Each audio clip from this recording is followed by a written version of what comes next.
Wow, singkong kamu gede banget. Rasanya pasti pulen. Sebelum lanjut ke dalam ceritanya, seperti biasa absen dulu di komentar ya. Dari daerah mana kamu berasal dan jam berapa kamu nonton video ini. Oke, kita langsung saja mulai ke cerita lengkapnya.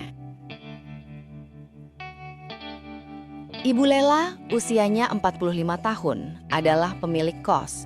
Rumahnya besar, isinya mahasiswa semua.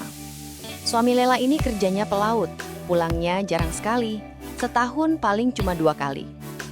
Anak-anak Lela juga sudah kuliah jauh di luar negeri. Intinya, Lela tinggal sendirian di rumah besar itu. Meskipun rumah ramai, Lela merasa sangat kesepian. Kesepian ini yang membuat Lela mulai mencari perhatian.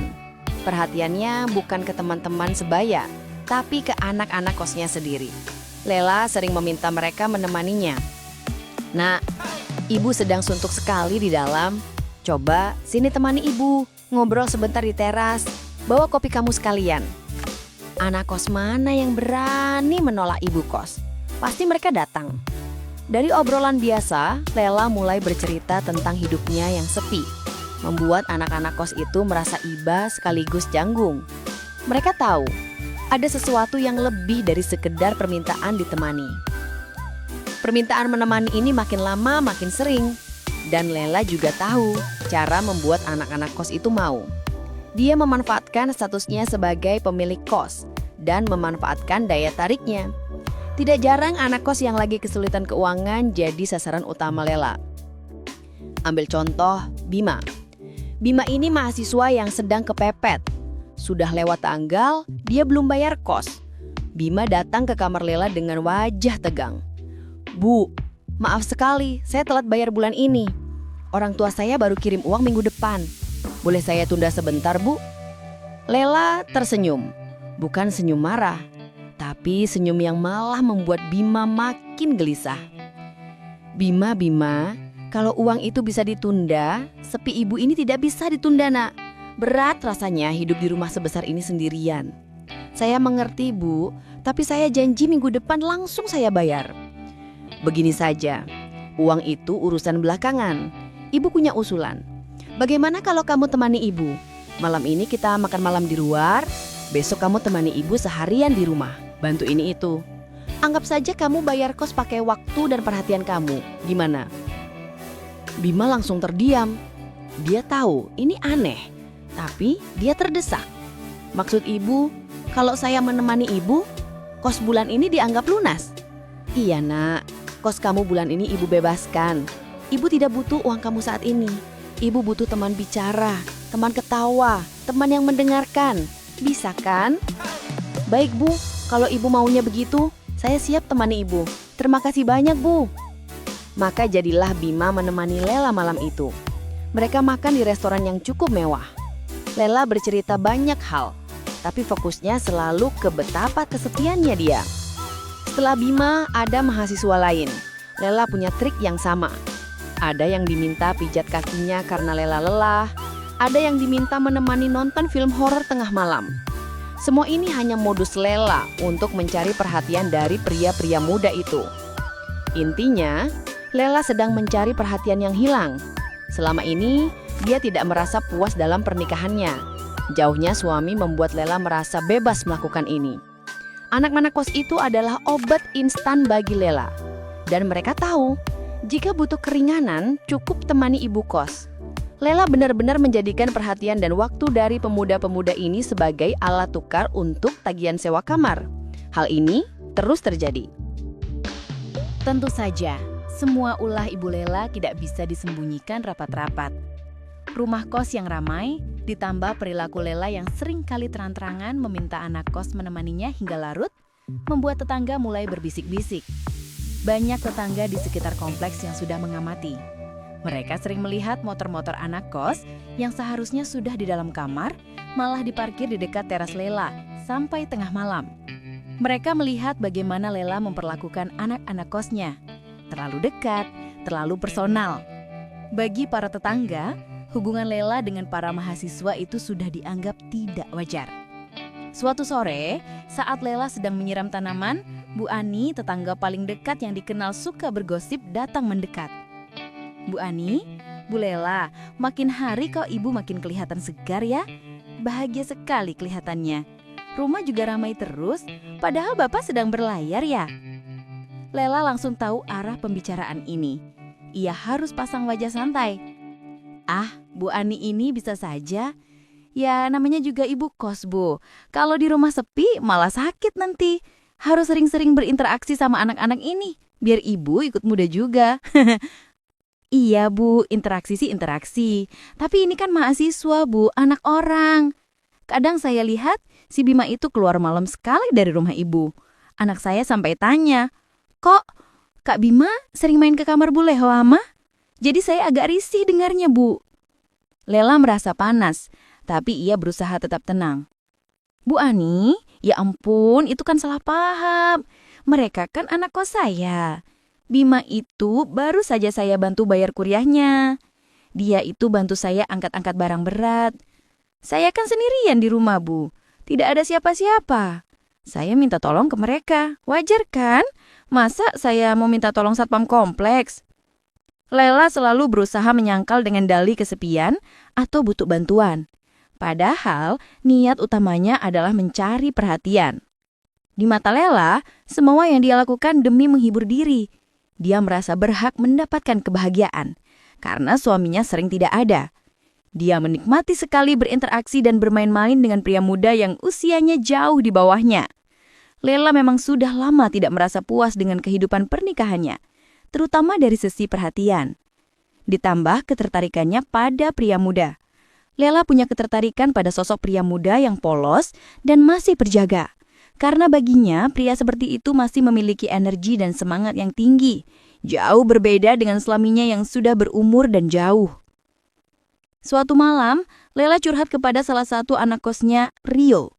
Setelah mereka selesai menonton film di ruang tengah. Rio ini anak yang sudah sering Lela jadikan teman curhat. "Rio, kamu tahu ya, ibu itu cakap hidup seperti ini.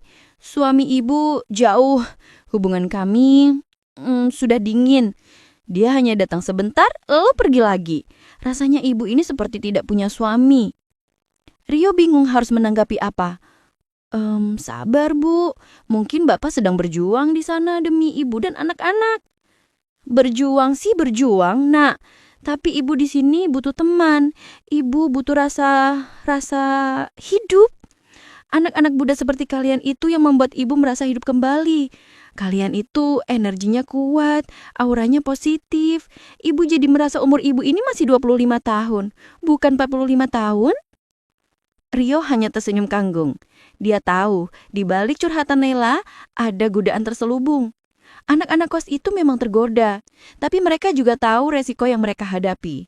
Mereka hanya bisa menuruti kemauan Lela demi menjaga kedudukan mereka di kos. Lela terus membenarkan tindakannya. Dia menganggap desas-desus tetangga adalah risiko kecil. Yang penting kesepiannya teratasi. Dia merasa selama suaminya tidak ada, dia bebas melakukan apa saja demi kebahagiaan dirinya. Suatu hari, suasana kos Ibu Lela kedatangan wajah baru. Seorang pemuda bernama Ari. Ari datang untuk menyewa kamar. Usianya masih sangat muda. Wajahnya terlihat polos, pembawaannya sopan dan lugu. Saat pertama kali berhadapan dengan Ari, jantung Lela langsung berdebar. Ada yang berbeda dari pemuda ini dibanding anak kosnya yang lain. Ari memancarkan aura yang benar-benar sesuai dengan keinginan Lela, polos, muda, dan sepertinya belum banyak pengalaman. Lela langsung jatuh hati pada pandangan pertama. Dalam hati, Lela sudah bertekad, Ari harus menjadi target utamanya.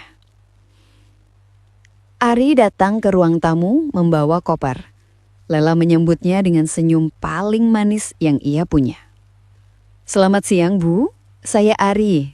Saya yang kemarin telepon mau lihat kamar kos. Apakah kamarnya masih ada, Bu?"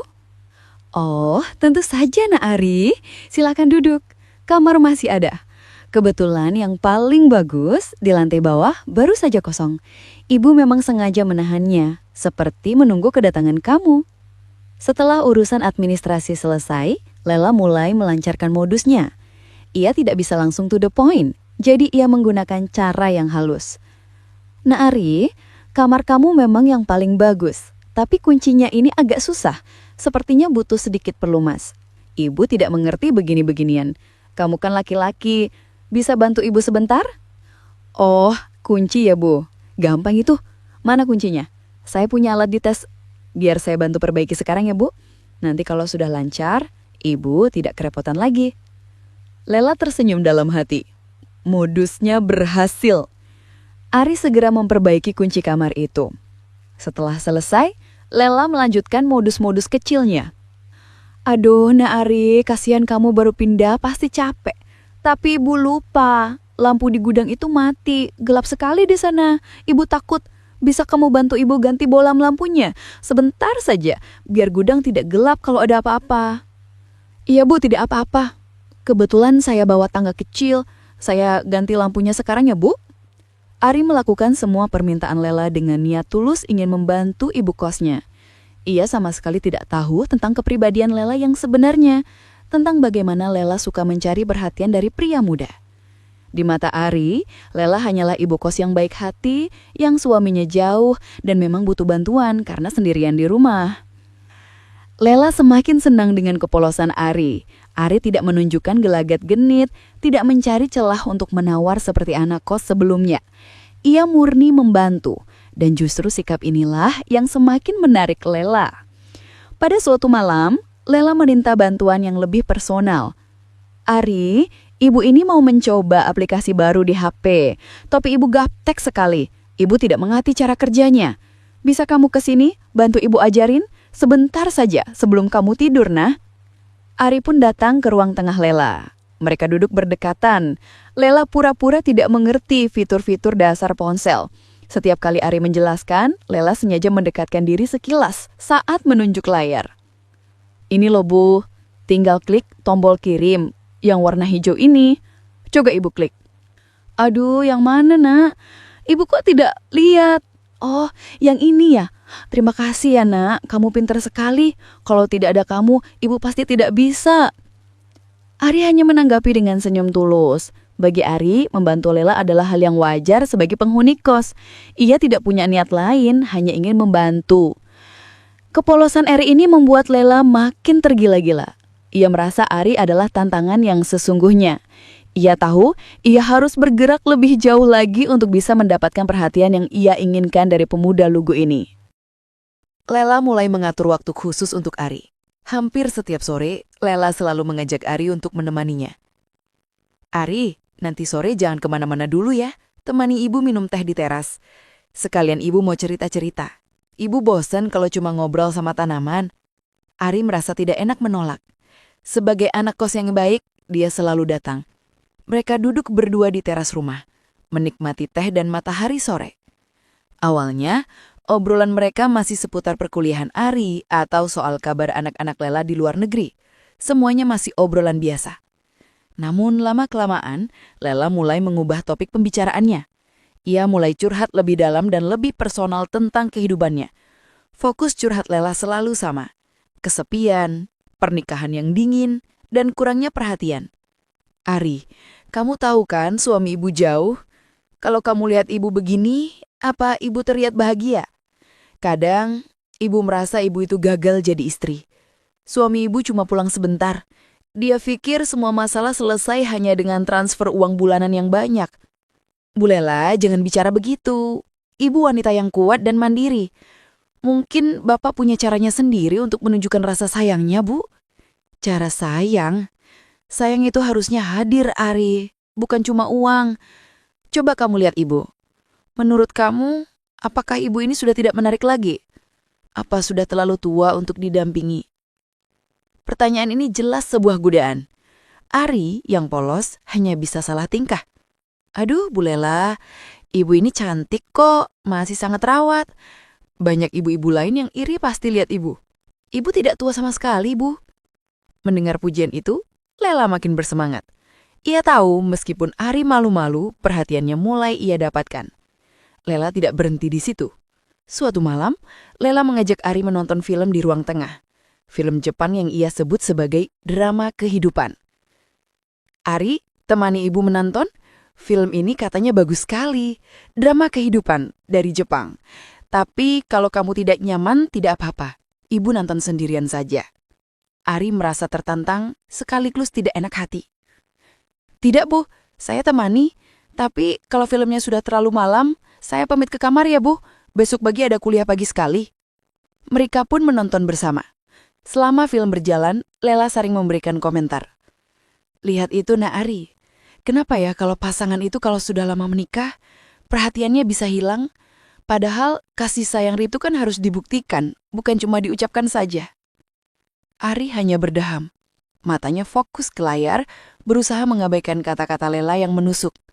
Saat film selesai, suasananya menjadi sangat sunyi. Waktu sudah menunjukkan pukul 11 malam. Filmnya sudah selesai, Bu. Saya pamit duluan ya, Bu. Mau tidur. Terima kasih tumpangannya sudah boleh nonton. Oh, cepat sekali kamu pulang, Nak. Ibu masih ingin ngobrol sedikit loh. Tentang film tadi maksud Ibu. Sudah malam sekali, Bu. Besok saja kita lanjutkan obrolannya. Selamat malam, Bu Lela. Ari buru-buru berdiri dan pamit. Lela tidak bisa menahan Ari lebih lama. Ia hanya bisa merelakan Ari kembali ke kamarnya, tapi dalam hatinya ia merasa kesal dan kecewa. Lela merasa malam itu tidak berhasil. Ari memang polos, tapi juga sangat menjaga jarak. Lela merasa kesal karena selalu dicueki Ari. Ari memang polos, tapi juga sangat teguh pada sikapnya. Lela tahu ia harus menciptakan momen yang benar-benar berdua, jauh dari lingkungan kos yang membuatnya canggung. Lela pun merencanakan mengajak Ari liburan berdua ke Bali. Lela memanggil Ari ke ruang tamu pada sore hari. Wajahnya dibuat serius. Ari, ibu ini merasa penat sekali. Suami ibu juga lama tidak pulang. Ibu butuh liburan. Tapi ibu tidak mau pergi sendirian. Ibu mau kamu yang temani ibu. Ari langsung kaget dan ragu. Kemana, Bu? Saya rasa saya tidak bisa kalau jauh-jauh. Kuliah saya padat sekali minggu-minggu ini. Ke Bali, Nak. 3 hari 2 malam. Semua biaya ibu yang tanggung. Kamu tidak perlu keluar uang sepeser pun. Semua akomodasi, makan, pesawat, villa, ibu yang urus. Anggap saja ini ucapan terima kasih ibu karena kamu sudah banyak bantu ibu di sini. Ari masih ragu. Bepergian berdua ke Bali dengan ibu kos yang cantik? Itu terlalu beresiko. Aduh, Bu, saya takut ada gosip. Dan kuliah saya juga. Lela langsung menyela, mengeluarkan kartu as yang ia tahu pasti ampuh. Gosip tidak usah dipikirkan. Kita kan sudah dewasa. Ibu anggap kamu seperti anak sendiri, Nak. Tapi ini penawarannya. Kalau kamu mau temani ibu liburan ke Bali, biaya kos kamu bukan hanya bulan ini, tapi bulan depannya lagi akan ibu gratiskan. 2 bulan penuh kamu bebas biaya. Bagaimana? Itu lumayan banyak loh, Nak, untuk meringankan beban kuliah kamu. Mendengar janji gratis kos selama 2 bulan, keraguan Ari mulai runtuh. Beban biaya kuliahnya memang sedang berat. Ia berpikir, toh Lela hanya meminta ditemani. Benar ya, Bu, 2 bulan lunas. Kalau begitu, saya temani ibu ke Bali. Tapi kita berangkatnya akhir pekan, agar saya tidak bolos kuliah terlalu lama. Lela tersenyum lebar. Akhirnya ia berhasil. Mereka pun berangkat ke Bali. Selama di sana, Lela menyewa sebuah villa mewah. Mereka menghabiskan waktu bersama, jalan-jalan ke pantai saat sore hari, menikmati sunset yang indah. Suasananya jauh berbeda dari rumah kos. Di sana Lela terlihat lebih santai, lebih lepas. Setiap malam mereka kembali menonton film bersama. Kali ini di ruang tamu villa yang nyaman. Lihat Ari, indah sekali di sini ya. Kamu tahu selama ini ibu hanya melihat pemandangan indah di TV. Sekarang melihat sunset begini rasanya jauh lebih tenang, apalagi ditemani kamu. Keindahan Bali, suasana yang mendukung, dan perhatian intens dari Lela perlahan-lahan mulai meluluhkan Ari. Ari tidak lagi merasa canggung. Ia mulai melihat Lela bukan hanya sebagai ibu kos, tapi sebagai seorang wanita yang cantik dan kesepian yang membutuhkan kehadiran seorang teman. Bu Lela, saya jujur, sebenarnya saya senang sekali ibu ajak ke sini. Ibu ini baik sekali dan ibu memang cantik. Saya jadi merasa nyaman di dekat ibu. Ibu juga nyaman di dekat kamu, Nak. Sangat nyaman. Kamu memberi ibu energi yang sudah lama hilang. Ari tidak lagi memanggilnya Bu Lela seperti biasa. Ia mulai berani. Di sanalah Ari menunjukkan bahwa ia juga memiliki perasaan dan ketertarikan yang sama pada Ibu Lela. Sepulang dari Bali, hubungan Ibu Lela dan Ari semakin terbuka. Mereka tidak lagi terlalu peduli dengan pandangan anak kos lain. Meskipun desas-desus tentang liburan berdua mereka sudah menyebar cepat di antara penghuni kos. Namun, kabar ini tidak hanya beredar di kalangan anak kos dan tetangga. Desas-desus hubungan Lela dan Ari ternyata sampai juga ke telinga anak Lela yang sedang kuliah di luar negeri. Anak Lela mendapat informasi ini dari kerabat jauh yang tinggal di dekat kompleks kos. Anak sulungnya menelpon. Nadanya terdengar marah dan kecewa. Anak Lela via telepon. "Bu, tolong jelaskan sama kami. Apa benar ibu pergi liburan berdua dengan salah satu anak kos di rumah? Kami dengar cerita macam-macam, Bu. Siapa Ari itu? Apa hubungan ibu dengannya?" Lela panik, tapi ia berusaha mengelak sekuat tenaga. "Jangan percaya gosip murahan, Nak. Ibu ajak Ari ke Bali itu hanya untuk bantu ibu angkat-angkat barang. Ibu kesepian, ibu butuh ditemani. Lagi pula dia kan sudah ibu anggap seperti anak sendiri." Anak Lela. "Ibu, kami sudah besar. Ibu tidak bisa bohong. Ibu dan dia ke villa berdua. Kalau memang seperti anak, kenapa tidak ajak kami atau adik-adik? Kami dengar dari orang kompleks, Bu. Hubungan ibu tidak wajar." Saat Lela menghadapi interogasi dari anaknya, datang kabar lain yang jauh lebih mengejutkan. Suami Lela yang berada di luar negeri menghubungi pengacaranya. Suami Lela ketahuan berselingkuh dan bahkan sudah memiliki anak di negara tempat ia bekerja. Pengacara Lela segera menyampaikan semua bukti pengkhianatan suaminya. Lela merasa seperti tersambar petir. Meskipun ironisnya, ia sendiri sedang berada dalam situasi pengkhianatan.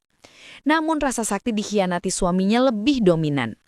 Ia merasa seluruh pengorbanannya selama ini sia-sia. Lela berbicara pada dirinya sendiri. Dia menuduhku setelah dia sendiri punya anak di sana. Dia pikir dia suami yang baik. Cukup. Aku tidak bisa melanjutkan semua sandiwara ini lagi.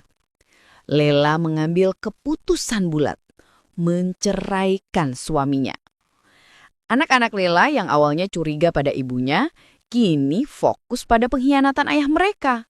Mereka merasa sangat dikhianati dan langsung mendukung keputusan ibu mereka untuk menggugat cerai.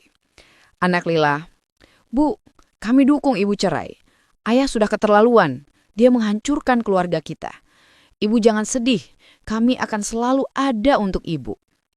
Anak-anak Lela sama sekali tidak tahu bahwa perpisahan ini bukan hanya karena ayah mereka berselingkuh. Lela menggunakan momen perceraian ini sebagai tempat persembunyian yang sempurna. Dengan bercerai, hubungannya dengan Ari bisa ia tutupi dengan alasan suaminya sudah lama tidak pulang dan mereka sudah pisah. Lela telah membuat keputusan besar, membuang suaminya yang berkhianat sekaligus melindungi rahasia besarnya.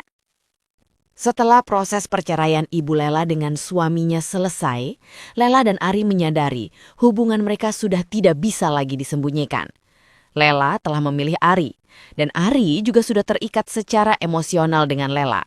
Mereka harus mengambil langkah serius. Lela memutuskan untuk berbicara terbuka dengan Ari tentang masa depan mereka. "Lela, Ari, ibu sudah resmi bercerai, tapi hubungan kita ini sudah jauh. Ibu tidak mau hanya menjadikan kamu teman pelarian lagi. Ibu serius dengan kamu. Bagaimana dengan kamu, Nak? Apa kamu siap menjalani ini semua dengan konsekuensi yang besar?" Ari, yang sudah jatuh cinta sepenuhnya pada Lela selama liburan di Bali, menunjukkan keseriusan dan tanggung jawab yang besar. "Ari, Bu Lela, saya sudah memikirkannya matang-matang. Saya mencintai ibu. Bukan karena ibu-ibu kos saya, tapi karena ibu adalah wanita yang saya butuhkan. Saya siap bertanggung jawab. Saya akan menikahi ibu. Saya akan buktikan kepada semua orang bahwa saya serius.